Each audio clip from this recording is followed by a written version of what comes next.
Salut les printeurs et les printeuses. Chez Nozzler, aujourd'hui, on va faire un unboxing de la dernière Creality Ender 3 V3. Voilà la bête dans un carton, vous voyez, très compact. C'est parti, on ouvre le carton. Hop.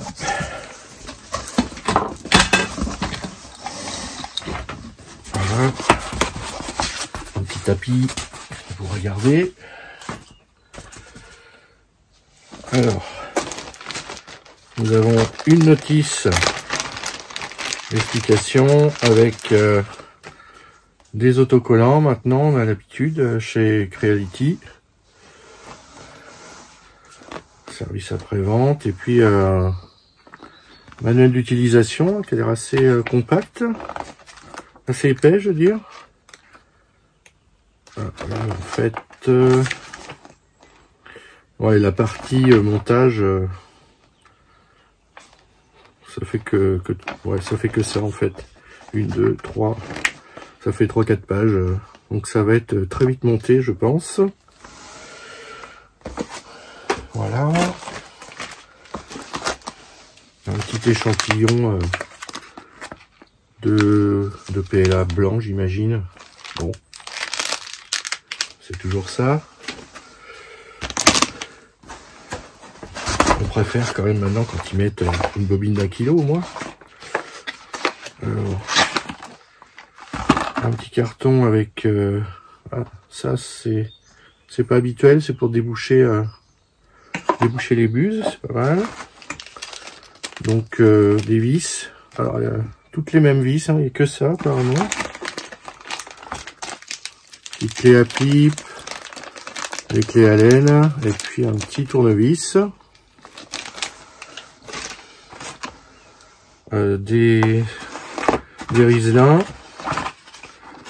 ah, de la graisse sûrement, petit tube de graisse, métal grease, une clé USB,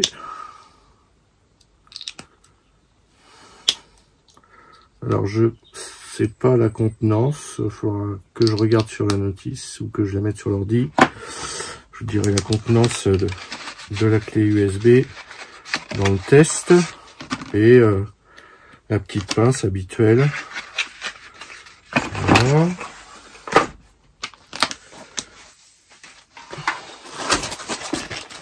Du PTFE.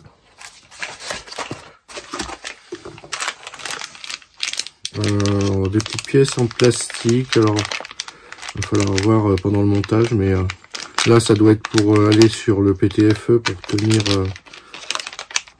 un câble, j'imagine, et l'autre, je sais pas. On va regarder sur la notice. C'est pour cacher quelque chose, sûrement. On verra ça au montage. Voilà, le support de bobine. Un support de bobine. Voilà.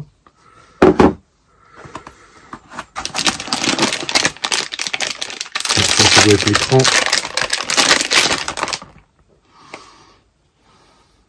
Alors, hop, un écran assez grand, hein. On verra à l'allumage ce que ça donne, avec juste une connectique ici. Alors je connais pas les précédents modèles de Creality, mais ça a l'air de ressembler à ce qu'il y a sur les K1 et K1, K1 Max. Ça ressemble beaucoup à ce qu'il y a aussi sur les Bamboo Lab. Donc des beaux écrans maintenant. Donc, on verra au montage la qualité d'affichage. On enlève un étage. Voilà. Donc là, ça c'est l'axe Z et X. Voilà. Alors avec les nouvelles têtes, hein, chez Creality, là, avec la manette là pour serrer le filament, avec une buse, ça a été une nouvelle buse là. Je sais plus comment ça s'appelle, faut que je regarde sur la notice, mais on va détailler tout ça pendant le montage. Donc c'est très qualitatif, hein, Alors bon, comme ça n'a pas l'air très rigide. Mais à mon avis, une fois fixé.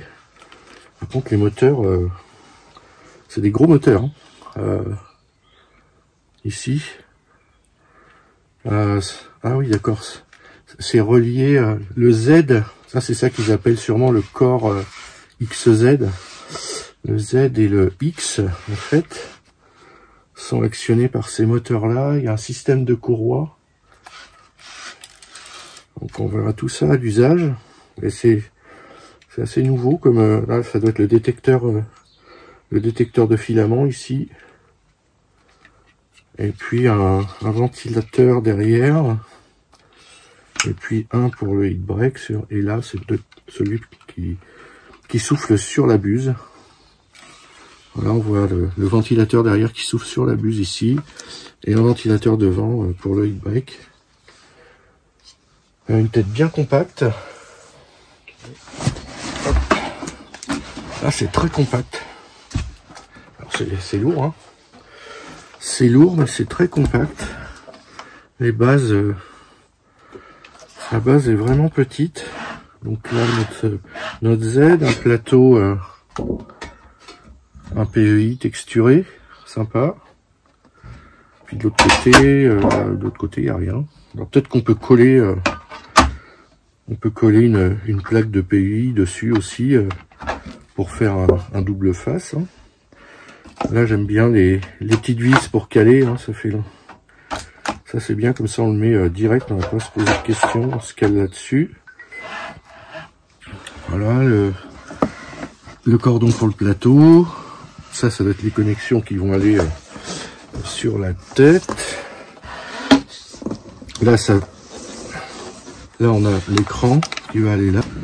Là on a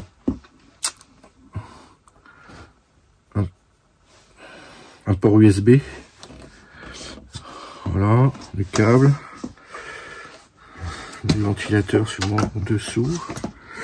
Oula. Ah, ça c'est bizarre. Le moteur qui dépasse. Il y a un moteur qui dépasse du cadre. Ils auraient pu le faire plus épais et puis on voit pas le moteur, mais bon. Alors après ça permet. Ouais, je sais pas pourquoi ils l'ont fait dépasser. Peut-être pour que ça chauffe moins. C'est bizarre, un moteur qui dépasse du châssis comme ça, mais bon, c'est pas gênant, hein, mais voilà, c'est original. Derrière, bouton on/off pour brancher. Alors par contre, je vois pas de pour mettre en 230 ou 110. Ça n'a pas l'air d'être. On peut pas régler le 230 ou le 110 là-dessus.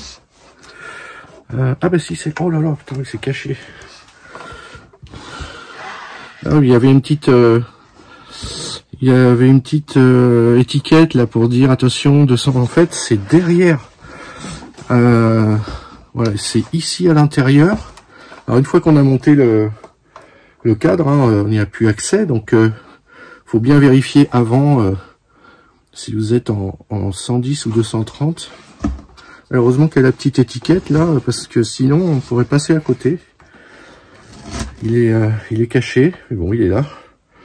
Là, il est en 230, donc ça devait 220, ça va être bon. Voilà, donc j'ai déblayé les cartons, posé la base ici, et le manuel, hein, il y a bien une section en français. C'est très bien, puis avec divers méthodes pour accéder au manuel d'utilisation, par un QR code, par leur site. Faut créer un compte Creality évidemment. Et puis apparemment il y a des infos sur la clé USB. Donc on va y aller à l'ancienne avec le manuel. Donc ils disent de démarrer par le support de bobine directement sur l'axe. Voilà, alors c'est dans ce sens-là, hein. Si on suit le manuel, il y a déjà des vis. Alors c'est pas des vis qui s'enlèvent. On doit pouvoir clipper le support de bobine directement dessus. Vous voyez, il y a des trous, on rentre dedans, on clip et ça doit être bon. Et voilà, clic. Voilà, le support de bobine est monté. Alors ensuite, on doit monter le cadre sur la base. Il y a des emplacements pour insérer. Voilà, le cadre s'insère ici. Hein. Pensez bien à changer éventuellement votre tension sur le côté, comme je vous ai montré au début. C'est censé s'insérer là-dedans. Voilà. Tac. Donc en fait, c'est ces vis là qui sont livrées qu'on met devant ici, deux ici et dessous.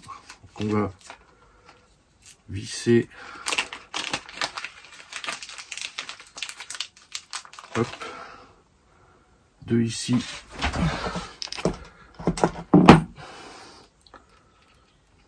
Voilà. Hop. J'ai toujours l'habitude de pas serrer complètement au début pour voir si tout se met d'équerre et à la fin je serre. Voilà. Deux autres de l'autre côté. Ici.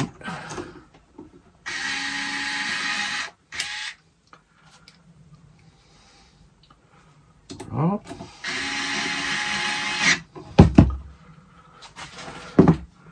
Et après, on va en avoir deux dessous.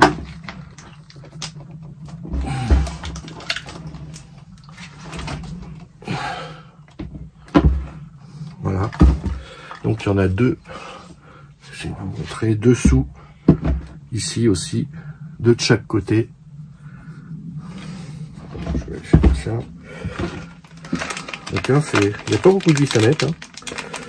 Une fois que j'aurai mis ces deux-là et les deux autres, et ben, ça sera terminé au niveau montage. Hein. Donc ça va très très vite.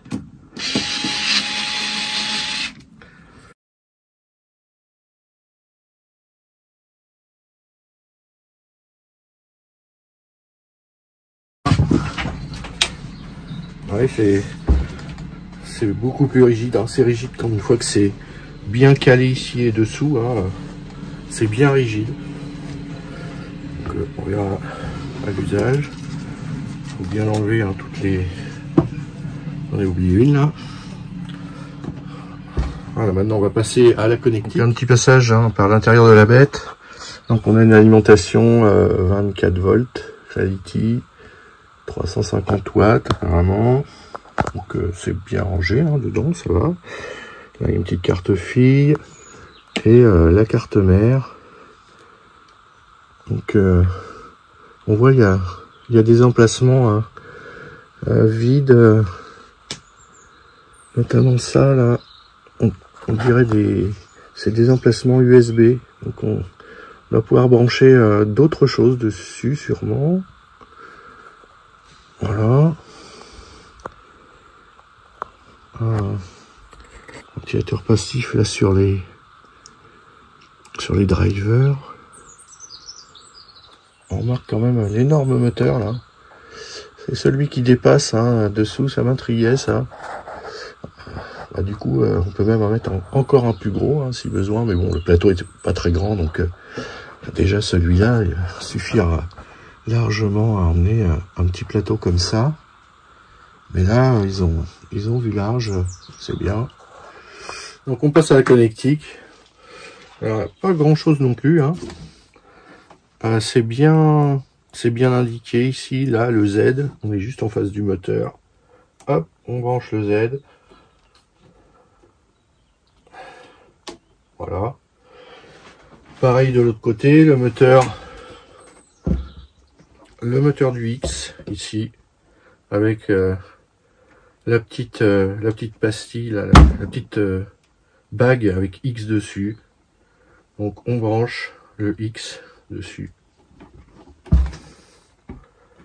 Voilà. Là il y a une autre petite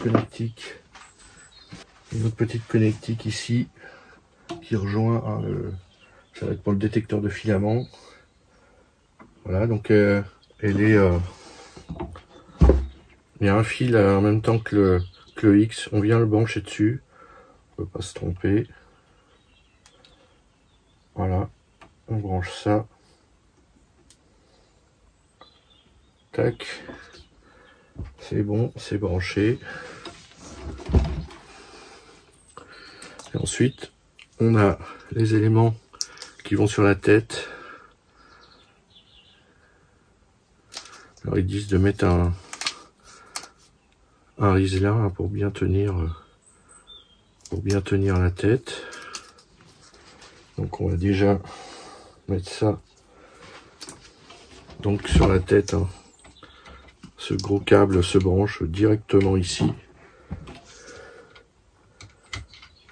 Alors tout est expliqué avec des dessins dans la... Voilà. Donc en fait ce qu'ils disent c'est il y a tout ce qu'il faut là pour passer un riselin à l'intérieur de cette pièce. Ah ben ça doit être ça le cache qu'on a vu tout à l'heure, il doit aller par là-dessus. Voilà, ça va être comme ça. Et là, on a ce câble là qui va sur le détecteur de filament. Ah ben tout à l'heure j'ai parlé de détecteur de filament, non c'est le en haut ici. On dirait un autre détecteur, ça va être comme un Z-stop. C'est pour ce détecteur là, l'autre petit fil qu'on a branché avant. Et là c'est le détecteur de filament. Bon, il n'y a plus que celui-là. Hein. Donc il y a un détrompeur aussi. Donc dans le sens, on peut pas se tromper. Voilà, dans ce sens là. Tac. Il y a marqué D. Donc ben voilà, les branchements des fils c'est terminé, il n'y a plus que l'écran.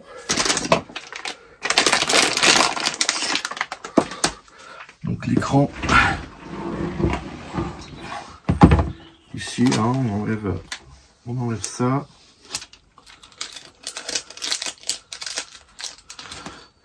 Et on branche la nappe sur l'écran derrière. Voilà, on a branché la nappe hein, en appuyant comme ça. Et l'écran il vient se loquer ici avec les deux emplacements que nous avons là. On loque l'écran, on le passe dedans. Et voilà, l'écran est fixé. On enlève ça. Et c'est prêt. Il n'y a plus qu'à la brancher. C'est parti. Le montage est vraiment très rapide. Hein. C'est parfait pour les débutants ou les feignants, un peu comme moi. Hein, il y a 1, 2, 3, 4, 5, 6, il y a 8 vis à mettre. 1, 2, 3, 4, 5, 6 connectiques à mettre. Et c'est terminé. Là, on voit qu'il y a encore un emplacement avec 2 filetages. Alors, c'est peut-être pour mettre à l'avenir des options, hein, une caméra ou je ne sais quoi d'autre, qui viendrait se fixer ici. Donc, ils ont déjà prévu hein, des évolutions sur la machine. Donc, on verra à l'avenir ce qu'il nous donne. Et puis là, on a un port USB qui sort ici. Donc, c'est une belle machine, hein, c'est très qualitatif. On essaiera de voir ce qu'il y a dans la tête aussi. Voir la buse. Et tiens, j'ai pas vu de buse de rechange. J'ai pas vu de buse de rechange. Non, apparemment, il n'y a pas de buse de rechange. Dommage. Donc on va finir de monter. Voilà, donc ça c'est le cache qui doit aller là-dessus. Enlever le truc jaune là. Voilà.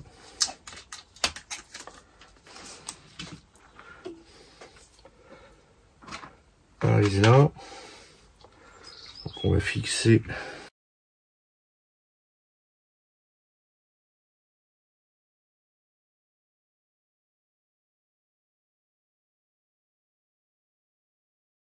Ça c'est bien pensé. On va étraîner la pince. On va couper ça. Voilà. On met le petit cache dessus. Donc il y a juste à clipper hein, dedans comme ça. Voilà, c'est propre. Hein. Tac. Voilà, c'est clippé. Et puis après, il reste juste le PTFE. Donc on relie hein, le détecteur ici. Hop, on rentre bien. Pour l'enlever après, juste appuyer sur le dessus et ça s'enlève. Hein. Sinon ça tient, il faut appuyer sur le truc blanc, sur le piston là. Donc on rentre bien au fond. Pareil sur la tête. On rentre bien au fond. Voilà, ça bouge plus. Et puis on va faire tenir le câble.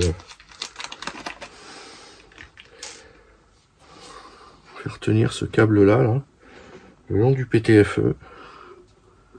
Alors pour pas que ça gêne, voilà, je vais le tirer à fond à gauche. Voilà, pour savoir jusqu'où je dois aller.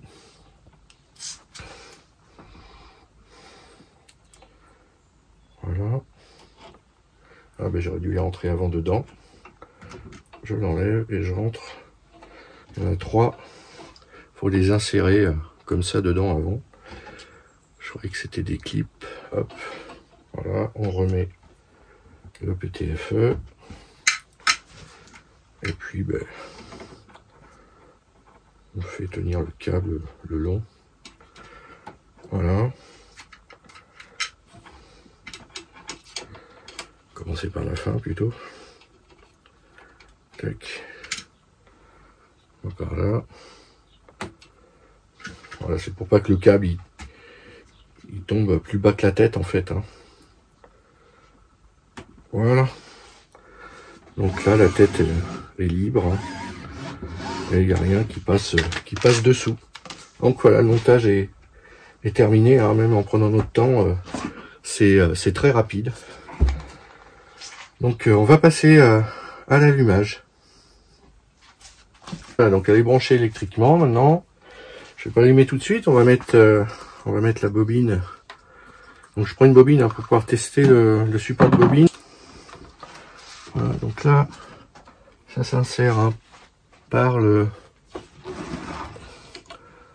détecteur de filament, par en dessous. Et puis on pousse. Voilà, on le voit passer. C'est pour ça que j'ai pris du orange, ça on voit bien. Hop,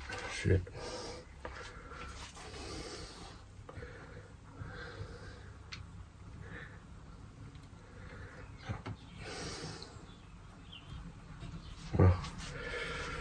On le pousse jusqu'au bout. Voilà, après on verra s'il y a une détection. Donc je vais pouvoir l'allumer derrière.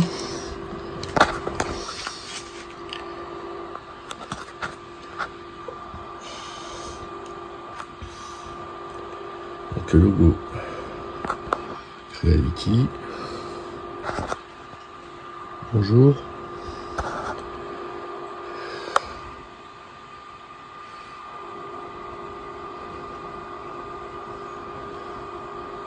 Voilà le choix de la langue. Alors français, suivant.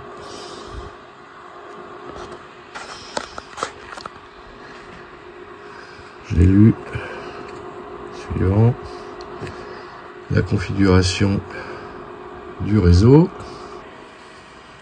Voilà, donc j'ai rentré mon mot de passe réseau. Là, on est le fuseau horaire. Suivant. Veuillez scanner le code pour relier votre appareil au Creality Cloud. On choisit Chine ou international. Donc on scanne ce QR code. Une fois qu'on a passé cette étape, on a la vérification automatique. Donc on met la plateforme d'impression et il y a un autotest qui va démarrer. C'est parti pour l'autotest. Chauffage début, chauffage du lit, ventilateur de carte mère, mise en forme de l'entrée et mise à niveau automatique. Et ne pas toucher l'imprimante pendant le test. On finira de mettre le filament après. On va le laisser faire ses tests. Donc là, il vient de faire son Z en haut. Donc pour aligner bien aligner Z. Et puis là, je pense qu'il va pamper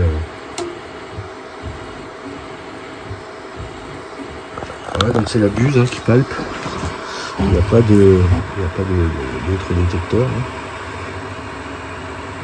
Ah, puis là, je sais pas s'il teste les courroies ou s'il fait des vibrations, genre des coups de chapinure.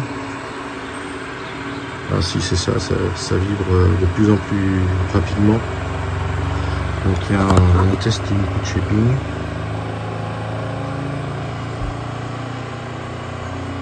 Donc là, on est bien sur Clipper. Il n'a toujours pas terminé le test sur les vibrations. On voit que les traductions, mise en forme de l'entrée, c'est pas très heureux, je pense, une traduction. Il a fini le test sur les vibrations. Donc il va commencer la mise à niveau, le test sur le plateau avec la buse.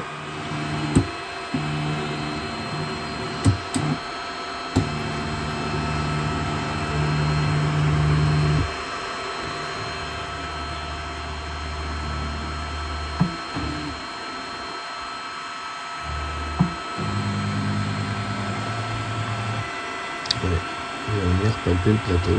Alors, je sais pas combien de points il va faire.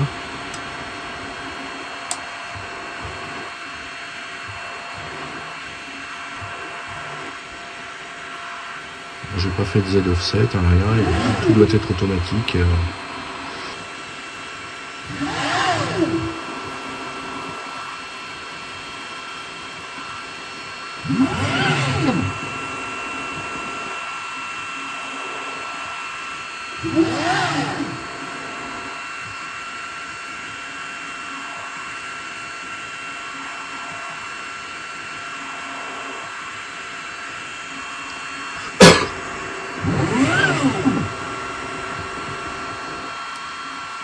Bon, alors l'écran est très bonne qualité apparemment.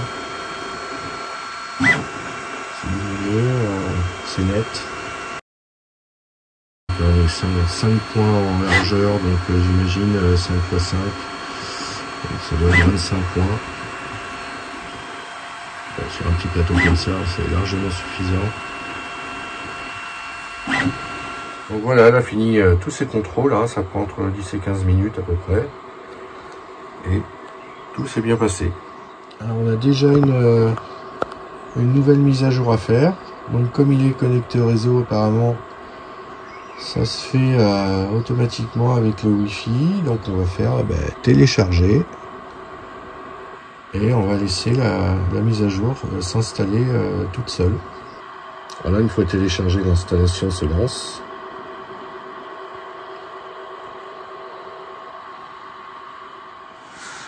Et une fois l'installation terminée, l'imprimante redémarre toute seule avec le nouveau firmware qui est installé. C'est simplissime. L'écran est très lisible, hein. L'écran est bien réactif.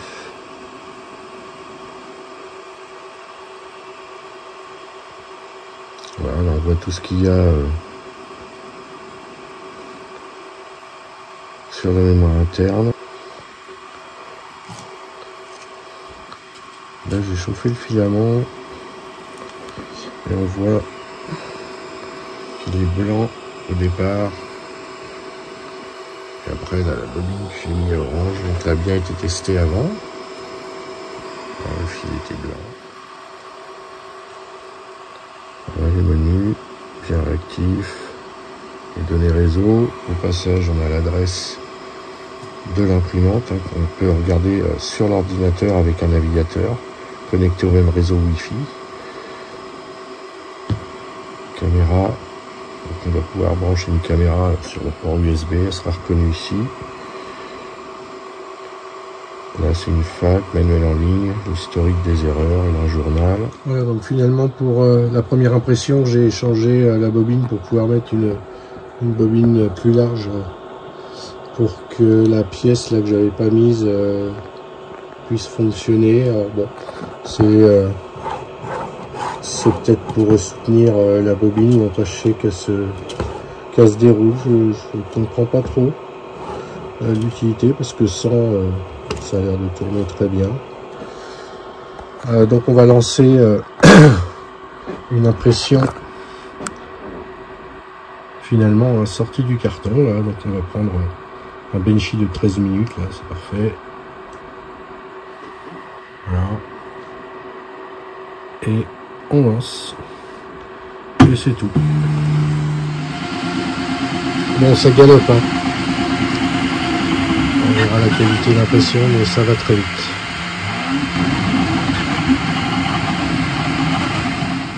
Donc Benchy terminé en 13 minutes, hein. C'est la première impression sortie du carton.